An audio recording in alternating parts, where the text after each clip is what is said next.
1990 vio grandes cambios en el plano político internacional, con avances como la reunificación de Alemania, la liberación de Nelson Mandela y el regreso a la democracia en varios países de Latinoamérica, pero también hechos negativos como la invasión de Kuwait o trágicos como el terremoto de Luzón. El cine profundizó un estilo narrativo autorreflexivo y revisionista, y en el aspecto técnico se produjo la revolución del sonido digital con Cinema Digital Sound, que dio pie a sistemas más elaborados. En este marco de nuevas propuestas y relecturas, el cine atravesó un año de cambios y experimentación. Esto es Diluyéndose, y a continuación vamos a revisar las 10 películas de 1990 que más me gustaron. Antes de comenzar, daremos menciones especiales a buenas películas que no entraron en el top 10. Hossein se hace pasar por un director famoso y convence a una familia para que protagonice su próximo film. Con Close Up, Kiarostami vuelve a plasmar su mirada personal sobre la identidad y la marginalidad mediante un relato reflexivo y meta-referencial que invita a pensar en nuestro lugar en el mundo. Un conocido director de películas románticas busca hacer una película con contenido social, pero los numerosos traspiés lo alejan del resultado imaginado. El inolvidable director de películas de amor es una comedia que, aunque ligera en su superficie, repiensa con tono tragicómico las tensiones entre la creación artística y las exigencias del sistema. Marty McFly viaja al siglo XIX para salvar al Doc de ser asesinado. Volver al futuro parte 3 cierra la exitosa trilogía de Zemeckis con un regreso al lejano oeste, en una combinación de ciencia ficción y western que, aunque fuerza un poco las paradojas, obtiene lo más entretenido de cada género a partes iguales.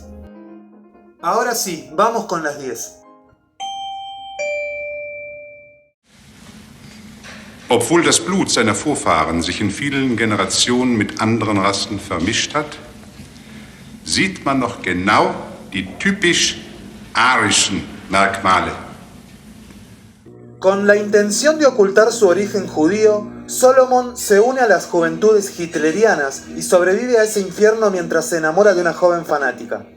Basada en la autobiografía del propio Solomon Perel, Europa, Europa es el relato de un sobreviviente que elige reinventarse constantemente para mantenerse de pie. Esta problematización de la identidad convierte a Solomon en un personaje doble, teniendo que esconder su dolor, negando su origen y a su vez mostrando simpatía hacia el horror, hacia lo intolerable.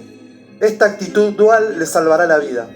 En este cruce, Holland explora además las contradicciones de los regímenes políticos de esta envergadura, poniendo en discusión la arbitrariedad de los parámetros en los que se basa, por ejemplo, el nazismo. De excelente fotografía, Europa, Europa es una película arriesgada que subraya la relatividad de lo auténtico y el peso de la culpa o la traición.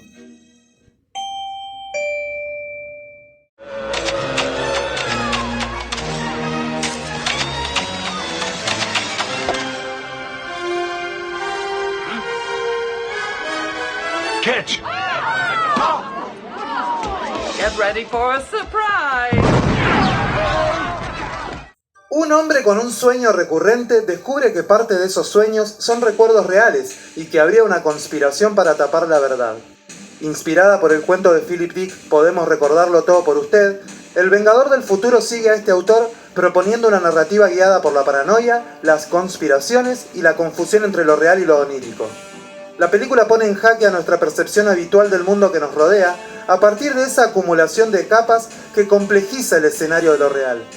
En el film se problematiza lo identitario, no solo por esa espiral de situaciones oníricas, sino también por la caracterización de rostros, cuerpos y personajes que configuran a lo otro como aquello que debe ser enviado lejos. En ese sentido, tanto maquillaje como efectos visuales y prostéticos son excelentes, y la elección de Arnold Schwarzenegger permite al director adosar buenas dosis de acción al relato, lo que encaja perfectamente con esa constante sensación de persecución y búsqueda de la verdad. Clásico de la ciencia ficción. Just before the car went off the cliff, he jumped free, and all the kids cheered. But I didn't cheer. I stood right up and started shouting, "This isn't what happened last week! Have you all got amnesia? They just cheated us! This isn't fair! He didn't get out of the cock-a-doodie car!" Paul, un famoso novelista de romances, se accidenta con su automóvil y es rescatado por Annie, una admiradora que pronto llevará ese fanatismo demasiado lejos. El leitmotiv principal de Misery es el control. Annie quiere que su personaje favorito siga con vida, pero Paul tiene otros planes y busca recuperar su independencia como sea. Basada en la exitosa novela de Stephen King, Misery se vuelca sobre esa fluctuante relación entre escritor y fan, mostrando lo peligroso que puede resultar el rebasar los límites de dicho vínculo. Con un estilo intimista y relativamente estático, la película deposita su potencia en los protagónicos, con Kathy Bates brillando como esa mujer posesiva y desequilibrada, cuyo comportamiento errático la lleva a ejercer violencia desmedida para conservar el control, y un sólido James Caan de gran tenacidad y resiliencia. Intensa, con buen timing, una ambientación claustrofóbica y una atmósfera de tensión creciente, Misery es una espléndida exploración de la psique humana.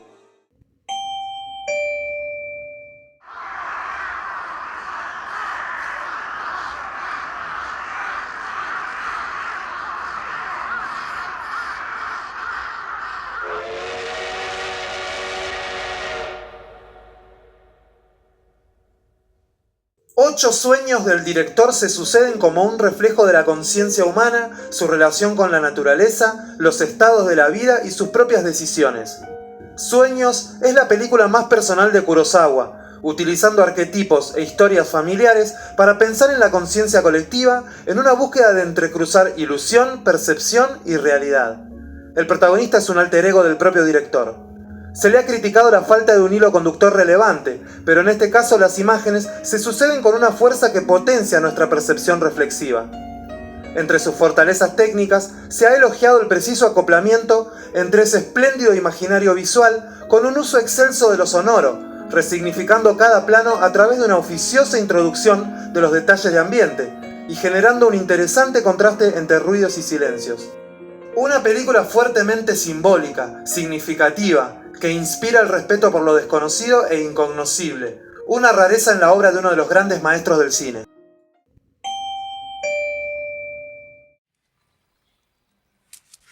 I killed my mother's son. I killed my father's son. Michael Corleone toma a su sobrino Vincent como protegido y busca purgar su conciencia por los pecados cometidos en el pasado. Puede que El Padrino Parte 3 no esté al nivel de las dos entregas anteriores, pero también es cierto que el contexto había cambiado. Mientras que en las dos primeras el eje narrativo es el poder, este film trata de la búsqueda de la redención. Construida como una tragedia con un final fatídico inevitable, la narración trata de reconciliar al protagonista con su familia, etiquetando a las nociones de poder y venganza como móviles que llevan a la destrucción y a los que es preciso abandonar. En este punto, la tercera parte cierra el círculo de la saga volviendo al principio y con un tono amargo, considerando que no hay escape al elegir un camino inmoral. Más allá de mostrar con exceso las debilidades y contradicciones del poder, El Padrino Parte 3 es una gran película que corona una profunda reflexión sobre las consecuencias de la ambición y el poder desmedidos.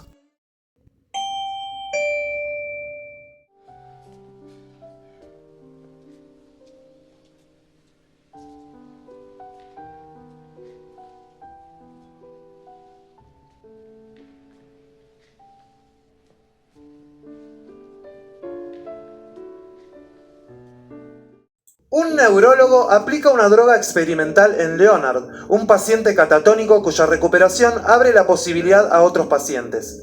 Adaptando el libro homónimo de Oliver Sacks, Despertares es una película gentil y emotiva que acentúa los aspectos más conmovedores para trazar un vínculo emocional seguro con sus espectadores.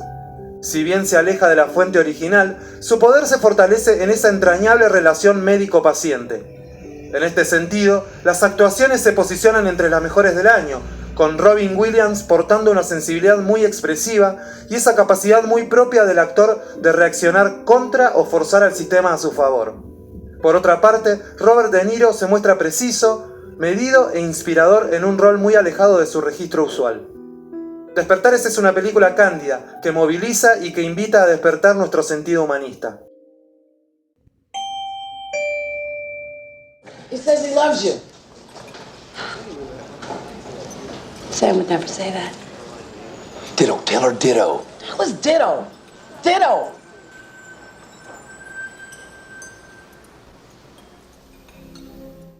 Tras ser asesinado, el espíritu de Sam continúa errando en la Tierra para advertirle a su esposa del peligro que comprende un ex compañero de trabajo. Ghost se ha instalado en el imaginario cinéfilo a fuerza de la historia de un poderoso romance, de escenas de amor icónicas y de efectos especiales ingeniosos. Esencialmente un relato de trascendencia, la película apela a un pacto con el espectador en el que se acentúa la clásica polaridad entre el bien y el mal, y la existencia de un más allá acorde al desempeño terrenal de cada individuo. Un enfoque que, aunque claramente abrahámico, se vincula a un pasado aún más primigenio. Si bien Patrick Swayze y Demi Moore derrochan sentimentalismo, Whoopi Goldberg se roba cada escena con la mejor interpretación de su carrera como una medium histriónica y temerosa que logra vencer sus propias deficiencias. Ghost certifica que a veces, solo a veces, el exceso de emotividad supera a la perfección técnica y a la narrativa intelectual y es capaz de construir un clásico. I'm an average nobody. Get to live the rest of my life like a schnook.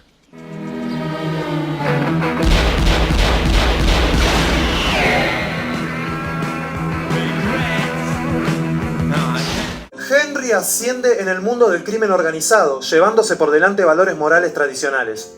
Basada en la novela Wise Guy de Nicolas Pileggi, Buenos Muchachos es considerada una película paradigmática de los 90, en particular por su excepcional paralelismo entre la ambición y avaricia de un mafioso y las aspiraciones sociales en la sociedad americana. Por medio de una estética del exceso y utilizando muchos de los elementos del film de gangsters, la película dialoga no solo con la problemática del ascenso social, sino también con cuestiones propias de la era Reagan, como el culto al dinero, la estetización del poder y el regreso al sueño americano, aunque con un cierre que distorsiona ese objetivo. Construida en torno a esa ambición y sin mucho espacio para la ambigüedad, el punto más alto son las fenomenales actuaciones, en particular un Joe Pesci descontrolado y una Lorraine Bracco que salta de manera perfecta de una emoción a otra. Una película violenta, satírica, deshumanizadora, gran radiografía del crimen ítalo-americano con el sello del mejor Scorsese.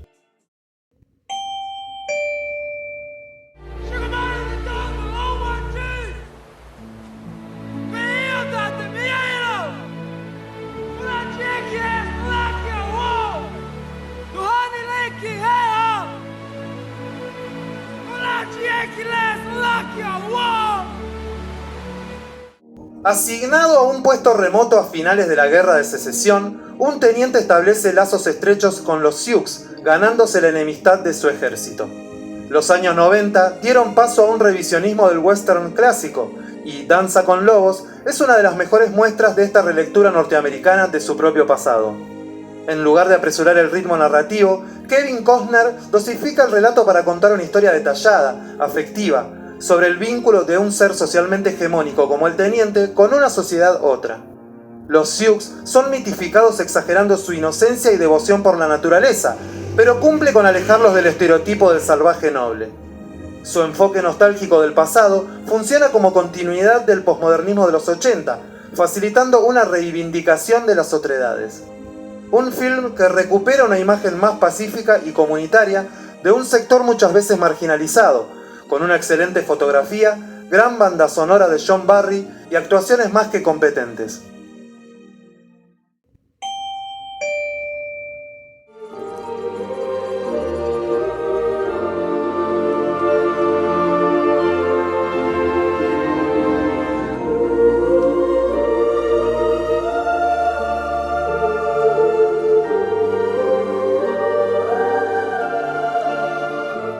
Cuando su padre adoptivo muere, un extraño joven con tijeras en lugar de manos va a vivir con una familia que le abre los ojos a una nueva vida. Narrada como un cuento de hadas, el joven Manos de Tijeras se construye a partir de dualidades. La ambientación distingue dos grandes espacios, lo oscuro y lo claro.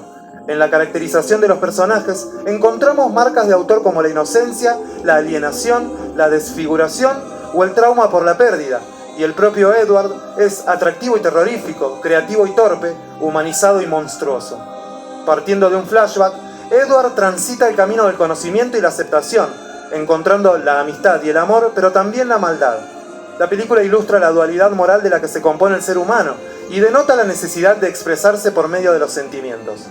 La banda sonora de Danny Elfman es cautivante e hipnótica, y Burton imprime al film ese aura gótico que encandila y esa poderosa fuerza simbólica que cargan sus personajes, que, como en las grandes historias, tienen la capacidad de transmitir su mensaje aun cuando el relato ya ha terminado. Un clásico atemporal del cine fantástico.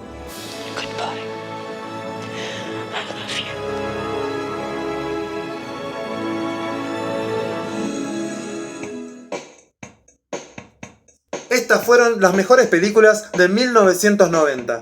Nos encontraremos de nuevo en el siguiente video.